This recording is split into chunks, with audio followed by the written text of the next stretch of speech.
భారతరత్న రాజ్యాంగ నిర్మాత doctor B R Ambedkar 133వ జయంతి సందర్భంగా ప్రజాశాంతి పార్టీ వ్యవస్థాపక అధ్యక్షుడు కెఏ పాల్ రాజమహేంద్రవరం గోకవరం బస్టాండ్ వద్దనున్న ఆయన విగ్రహం వద్ద ఆదివారం మధ్యాహ్నం ఘనంగా నివాళులర్పించారు. జాతి గర్వించదగ్గ మహానీయుడు అంబేద్కర్ అని ఆయన కొనియాడారు.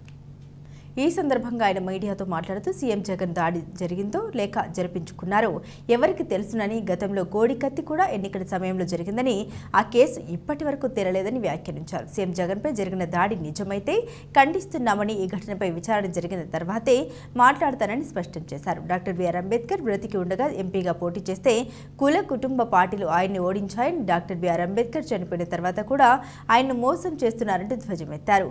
మే 13న జరగనున్న ఎన్నికలు దేశ చరిత్రలో అత్యంత కీలకమని, మోడీకి బానిసలుగా చంద్రబాబు జగన్లు మారిపోయారని విమర్శించారు. నా తమ్ముడు పవన్ ముద్రగడ కూడా అమ్ముడుపోయారని ఆరోపించారు. మళ్లీ మోడీ ప్రధాని అయితే రాజ్యాంగాన్ని మార్చి హిందూ దేశంగా ప్రకటించేందుకు కుట్ర జరుగుతుందన్నారు.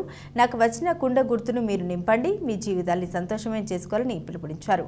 విశాఖపట్నం నుండి ఎంపీగా పోటీ చేస్తున్నామని తెలిపారు. దేవుడు మన ప్రజాశాంతి పార్టీకి ఉగాది రోజుని కొండను ప్రసాదించాడు. గుర్తుగా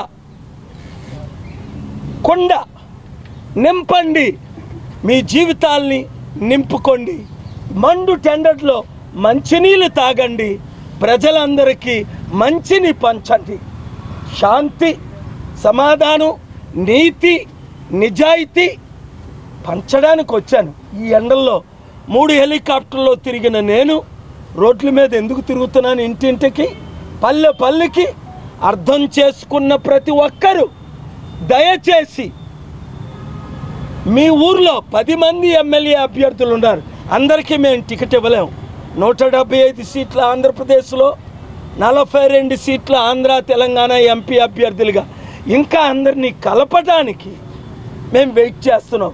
TDP rebels, YCP rebels, Janasena rebels మీకు టికెట్ రాలేదని ఏడకండి, సూసైడ్ చేసుకోకండి. దేవుణ్ణి స్తుతించండి, అంబేద్కర్ ఆశయాలు నెరవేర్చండి, అందరితో కలిసి మీరు పోటీ చేయండి. ప్రజాశాంతి పార్టీ తరపుని 10లో 5-6 ఓట్లు మనకున్నాయని మీకు తెలుసు. మేమిచ్చిన మేనిఫెస్టో 33 పథకాలు ప్రజల దగ్గరికి తీసుకెళ్ళండి. 100కి 100 మనకే ఓటు పడతాయి కరెక్ట్గా చెప్తే అండి. అప్పుడు కోడి కత్తి కూడా దాడి అన్నారు. అది నిజమా అబద్ధమా తేలిందా? ఎలక్షన్ ముందు దాడి, అది నిజము అంటలేదు. నిజంగా దాడి జరిగితే తీవ్రంగా ఖండిస్తున్నాను. Nothing but nonsense. కానీ ఇదో డ్రామా, ఓట్ల సింపతి కొరకు చేయించుకుంటే అది మోసం. ఎట్లా మాట్లాడాలి? ఉన్నది ఫ్యాక్ట్ మాట్లాడాలి. నేను సిబిఐ ఇన్వెస్టిగేషన్ చేయట్లేదు కదా. పోటీ చేస్తున్నాను. 35 సీట్లు ఆంధ్రప్రదేశ్లో గెలిచినా నేను ముఖ్యమంత్రి అవుతాను. ఎంపీగా గెలిస్తే సెంట్రల్ మినిస్టర్ అవుతాను. 211 మంది ఎంపీలు నన్ను కోరుకుంటున్నారు ఒక లీడర్గా. కానీ నేను గెలవాలి అంటే ప్రతి ఒక్కరు సీరియస్గా 100 ఓట్లు వేయండి. విశాఖపట్నం 98 వార్డుల్లో మీడియా దయచేసి మీరు ఈ 30 రోజులు దేశం కొరకు, రాష్ట్రం కొరకు, ప్రజల కొరకు కవరేజ్ ఇవ్వండి. నేనండి ఎమ్మెల్యేగా గాజువాక, విశాఖ నార్త్, కొంతమంది పిఠాపురం అంటున్నారు. అంటే డిసిషన్ తీసుకోలే.